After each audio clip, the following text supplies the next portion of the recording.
आप लोग देख पा रहे हैं कि बोर्ड में लिखा हुआ है इंटीग्रेशन यानी समाकलन, यानी इसका लेक्चर 5 है। हम लोग क्या पढ़ रहे हैं? हम लोग इंटीग्रेशन पढ़ रहे हैं, समाकलन पढ़ रहे हैं, और इसके पहले हम लोगों ने 4 लेक्चर्स हम लोगों ने ऑलरेडी कंप्लीट कर रखे हैं। और मैं ऐसा समझता हूं कि आपने उन चारों को अच्छे से देखा है और तभी आप यहाँ लेक्चर 5 देख रहे हैं।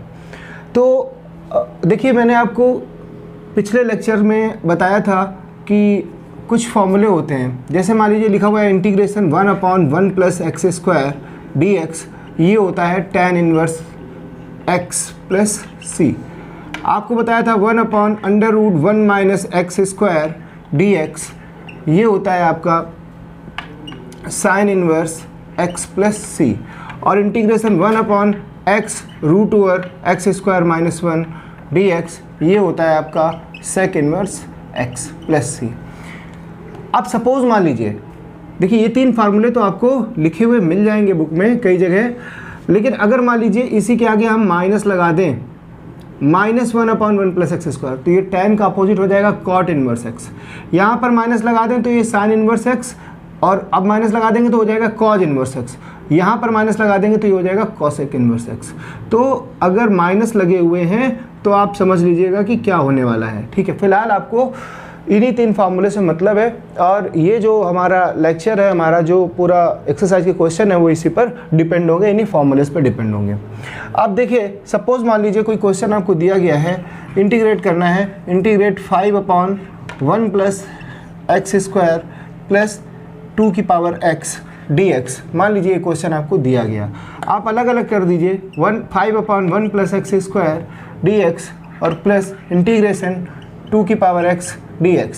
अब आप देखिए ये 5 कांस्टेंट टर्म में बाहर आ जाएगा, तो integration 1 + x², 1/1 + x² dx plus और इंटीग्रेशन 2x। ये फार्मूला आपको लगेगा कौन सा? इंटीग्रेशन a⁴x वाला। आपको लर्न हो जाना चाहिए a⁴x log a base c, ये फार्मूला होता है a⁴x का।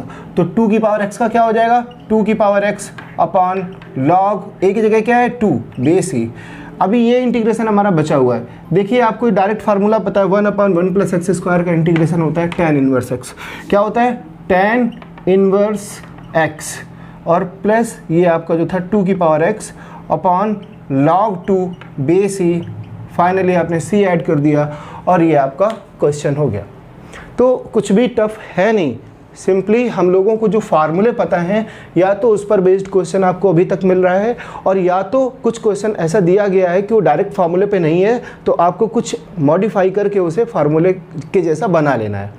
तो चलिए अब हम लोग नेक्स्ट क्वेश्चन पे चलते हैं। सपोज मान लीजिए आपको क्वेश्चन दिया गया है इस तरीके से। क्वेश्चन नंबर 2 है आपका। मान लीजिए दिया गया है x² / 1 + x² dx। अब आप इसे कैसे सॉल्व करेंगे? आपको ये पता है कि अगर यहाँ x² ना होता, यहाँ 1 होता, तो डायरेक्टली ये tan इनवर्स x का फॉर्मूला बनता हुआ आपको दिख रहा था, लेकिन ऐसा है नहीं। अब ऐसा है नहीं, यहाँ क्या है? x² है। फिर आप क्या कर सकते हो? तो आपके दिमाग में थोड़ा सा एक आइडिया आना चाहिए, और वो आइडिया आएगा कैसे? जब आप कई सारे क्वेश्चन लगा लोगे। जैसे मैं तो पढ़ा ही रहा हूँ आपको, डेफिनेटली मैंने कभी पढ़ा भी होगा, तो मुझे तो आइडिया आ रहा है, लेकिन आप पहली बार पढ़ रहे हैं तो हो सकता है आपको लगे कि यार सर ने ऐसा कैसे सोच लिया, हम ऐसा कैसे सोचेंगे। तो वो जब आप प्रैक्टिस करोगे, कई सारे क्वेश्चंस कई टाइप के देखोगे, तो आपके दिमाग में वैसे ही आइडिया जनरेट होने लगेगा। तो अब आप देखिए यहाँ पर ये x² + 1 अगर हम कर लें अपनी मर्जी से, तो फिर अपनी मर्जी से -1 भी करना पड़ेगा ना, /1 + x²। बताइए, इसमें किसी को कोई समस्या है? इसमें किसी को कोई समस्या है? इसमें किसी को कोई समस्या नहीं होगी।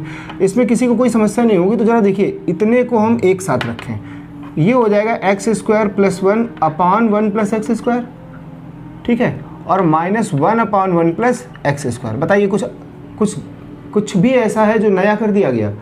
हमने इतने को एक साथ ले लिया, इसको एक बंडल मान लिया और इसको अलग कर लिया, तो हमारा ये हो गया। और इसको करने से फ़ायदा क्या हुआ कि ये कैंसिल आउट हो गया, 1 + x² और 1 + x² कैंसिल आउट हो गया, ठीक है। ये dx आगे लगा हुआ था, अब आप अलग अलग कर लीजिए। यहाँ बचा क्या? 1 और dx minus integration 1/1 + x² dx। 1 dx का क्या हो जाएगा? x हो जाएगा, माइनस और 1/1 + x², पहले नंबर का फार्मूला क्या होता है?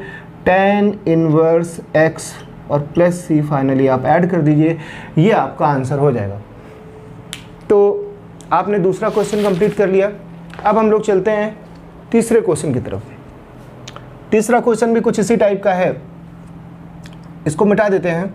और तीसरा क्वेश्चन हमारा क्या है, देखिए तीसरा क्वेश्चन हमारा क्या है उसे देखते हैं। तीसरे क्वेश्चन में बस खाली इन्होंने ज़रा सा चेंज कर दिया है। चेंज क्या किया है, इन्होंने x की पावर 2 की जगह x की पावर 4 कर दिया है। अब आप देखिए ऊपर x की पावर 4 है और नीचे 1 + x² है। वैसे तो आप अभी कुछ जब जैसे आगे बढ़ोगे इंटीग्रेशन में तो आपको इंटीग्रेशन मिलेगा, इंटीग्रेशन थ्रू पार्शियल फ्रैक्शन।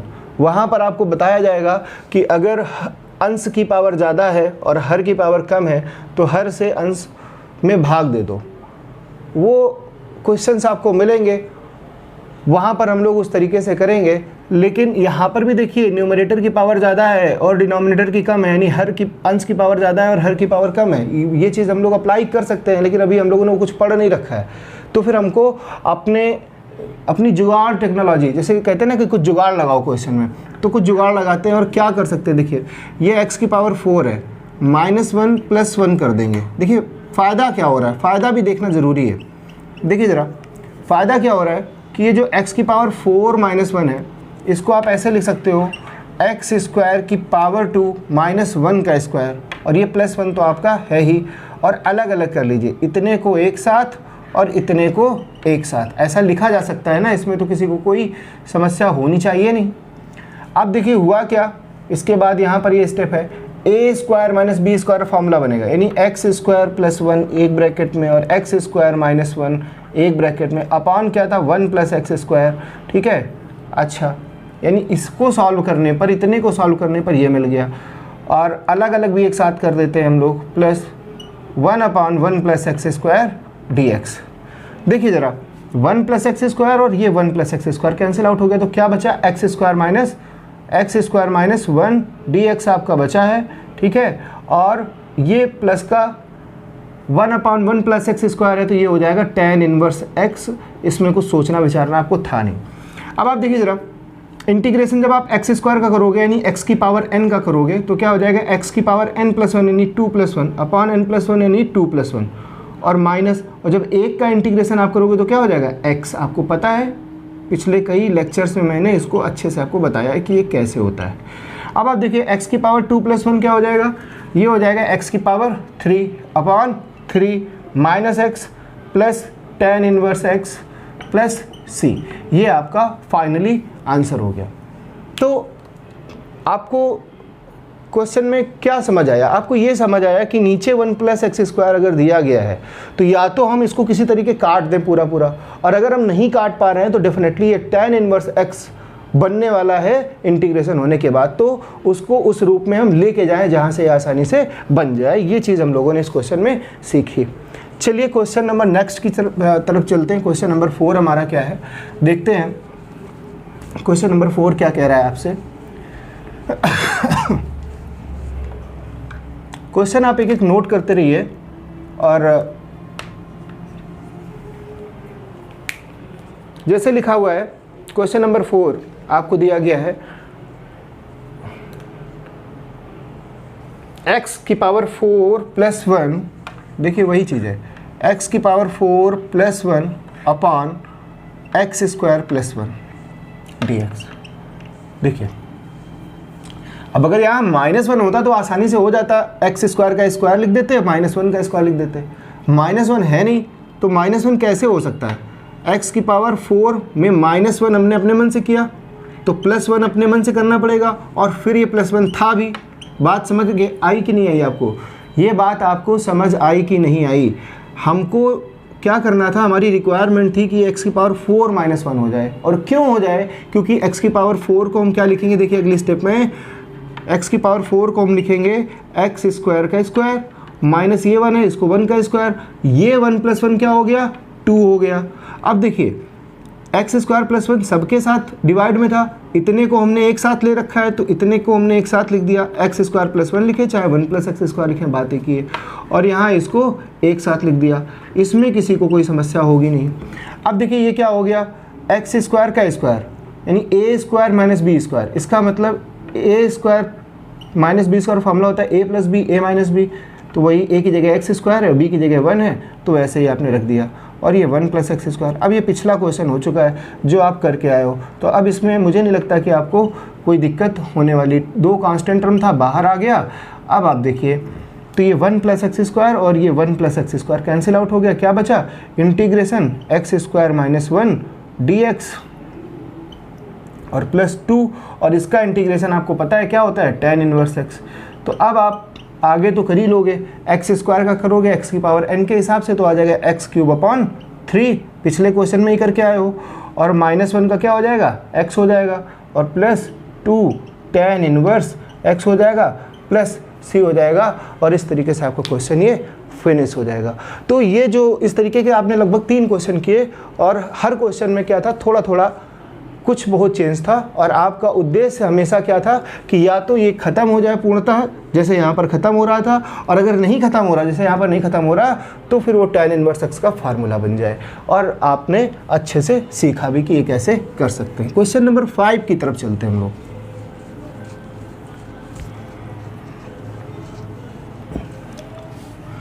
देखिए क्वेश्चन नंबर 5 आपसे क्या कह रहा है।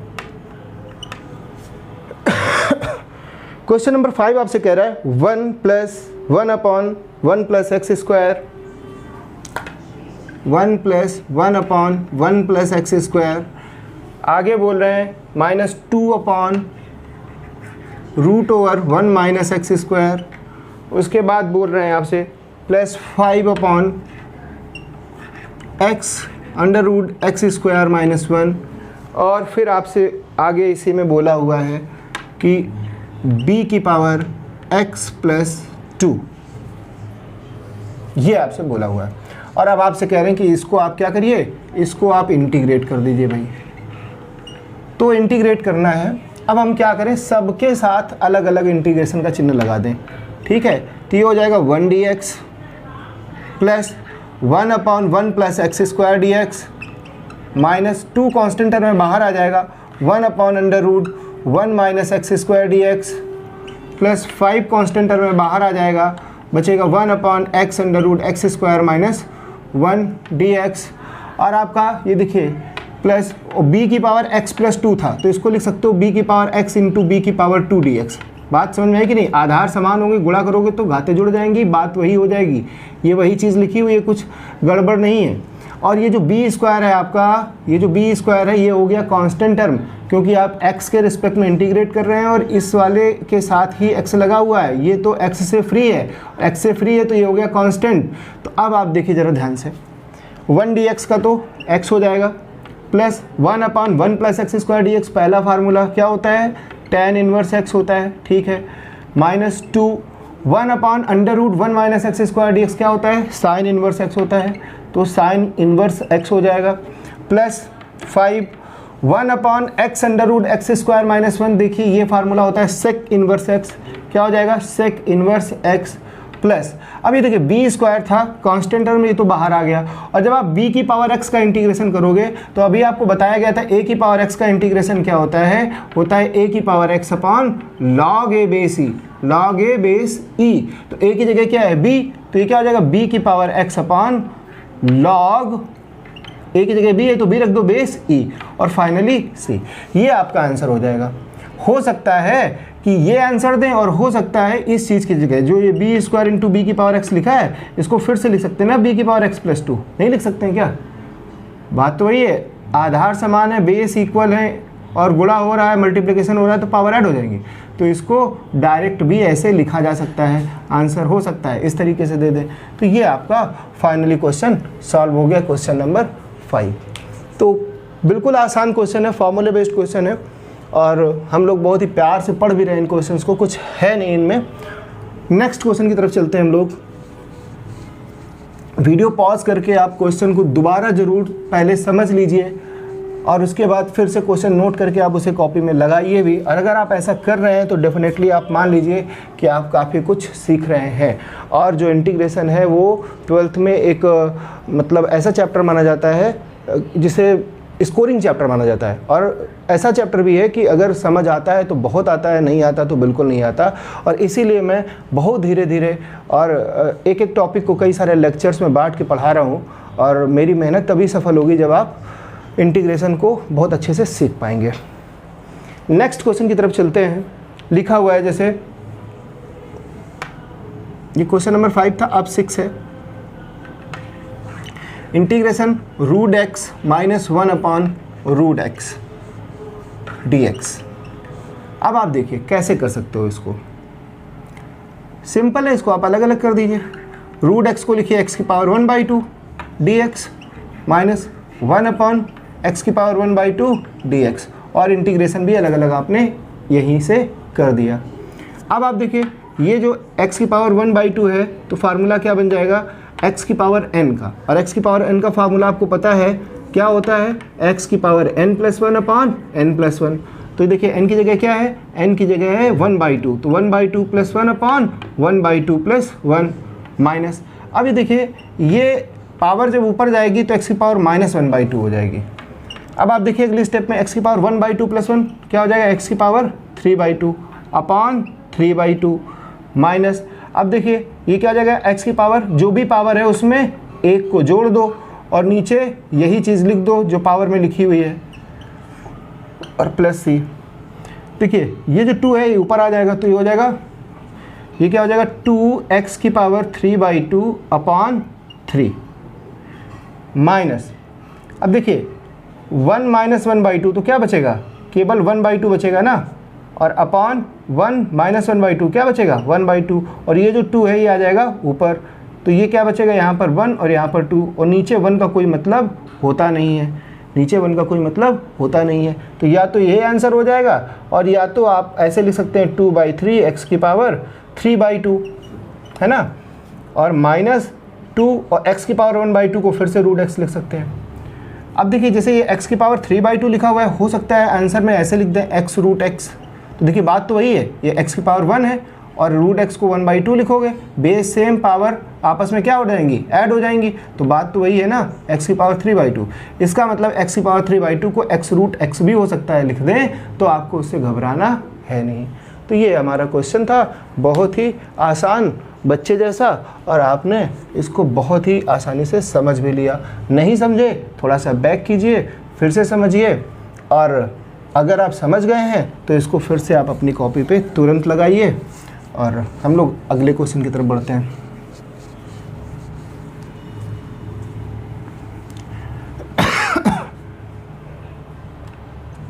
लिखा है root X plus 1 upon root X का whole square. Integration root X plus 1 upon root X का होल स्क्वायर। अब ये होल स्क्वायर है तो इसको खोल लो। a प्लस बी का होल स्क्वायर होता है a स्क्वायर यानी रूट एक्स का स्क्वायर प्लस बी स्क्वायर यानी 1 अपॉन रूट एक्स का स्क्वायर प्लस 2ab यानी 2a की जगह रूट एक्स और b की जगह 1 अपॉन रूट एक्स, और dx भाई साहब लगे हैं तो ये लगे रहेंगे। अब आप देखिए रूट एक्स का स्क्वायर क्या हो गया, x plus 1 upon x plus 2, और ये तो इससे कैंसिल आउट हो चुका था, ठीक है ना, और ये dx लगा हुआ है तो लगा दीजिए। अब आप अलग अलग कर दीजिए, तो ये हो जाएगा x dx plus 1 upon x dx और प्लस 2 कॉन्स्टेंट टर्म है और dx। तो देखिए x dx यानी x की पावर क्या है, कुछ नहीं तो 1 है, तो ये क्या हो जाएगा एक्स स्क्वायर अपॉन 2। कैसे, x की पावर n का फार्मूला लगा दिया। क्या होता है, x की पावर में एक ऐड कर दो और नीचे भी जो पावर है उसमें एक ऐड कर दो। ये फार्मूला आप पढ़ के आए हो, ये चीज़ याद रखिएगा। 1 अपॉन एक्स dx हमेशा क्या होता है, log x होता है। कहीं पे 1 अपॉन एक्स स्क्वायर है तो इसको आप ऊपर ले जाइए x की पावर -2, लेकिन अगर कहीं 1 अपॉन एक्स है तो फिर आप ऐसे ना कर दीजिएगा x की पावर -1, क्योंकि वो फिर इनफाइनाइट बन जाएगा और आप आंसर नहीं निकाल पाएंगे। 1 अपॉन और कुछ भी x की पावर 7 है तो आप ऊपर ले जाइए -7, लेकिन नीचे अगर केवल x है तो उसे आप इस तरीके से नहीं कर सकते हैं। डायरेक्ट फार्मूला होता है 1 अपॉन एक्स का इंटीग्रेशन log x होता है, और प्लस 2 और dx का क्या हो जाएगा x, और आपका क्वेश्चन समाप्त हो गया। c आप ऐड कर दीजिए कांस्टेंट। नेक्स्ट क्वेश्चन की तरफ चलते हैं हम लोग। इसमें कुछ था नहीं, सिर्फ होल स्क्वायर खोला था और हम लोगों ने x की पावर n का फॉर्मूला